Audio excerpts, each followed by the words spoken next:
நல்ல பொறுப்பை உணர்ந்தான் பொறுப்போடு பதிலளித்துக் கொண்டிருக்கிறேன். மாண்புமிகு எதிர்க்கட்சித் தலைவர் அவர்களை வெளிநடப்பு செய்யாமல் அவைக்குள் இருந்து தன் கருத்துக்களை பதிவு செய்திருக்கலாம். ஆனால் ஏனோ அதனை செய்யாமல் இது போன்ற ஒரு முக்கியமான பிரச்சனையிலும் அரசியல் காரணங்களுக்காக கட்சியினரோடு வெளியே சென்று விட்டார். அவருக்கும் சேர்த்தே நான் பின்வரும் விவரங்களை தங்கள் வாயிலாக இந்த பேரவைக்கு தெரிவிக்க விரும்புகிறேன். கள்ளக்குறிச்சி மாவட்டம் கருணாபுரத்தை சார்ந்த 47 நபர்கள் மெத்தனால் கலந்த விஷசாராயம் அருந்திய காரணத்தினால் உயிரிழந்த மிகவும் துயரமான சம்பவம்.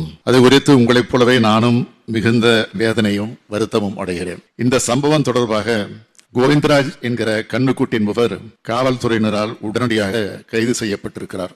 அவரிடமிருந்து 200 லிட்டர் மெத்தனால் சாராயம் கைப்பற்றப்பட்டுள்ளது. மேலும் இந்த சம்பவத்தை தொடர்புடைய 3 நபர்களும் கைது செய்யப்பட்டிருக்கிறார்கள். புதுச்சேரியிலிருந்து மெத்தனால் கொண்டு வரப்பட்டுள்ளதும் கண்டுபிடிக்கப்பட்டுள்ளது. இவர்களோடு தொடர்புடையவர்கள் யாராக இருந்தாலும் அவர்களையும் பிடித்து சட்டத்தின் முன் நிறுத்துவோம். இந்த சம்பவம் பற்றி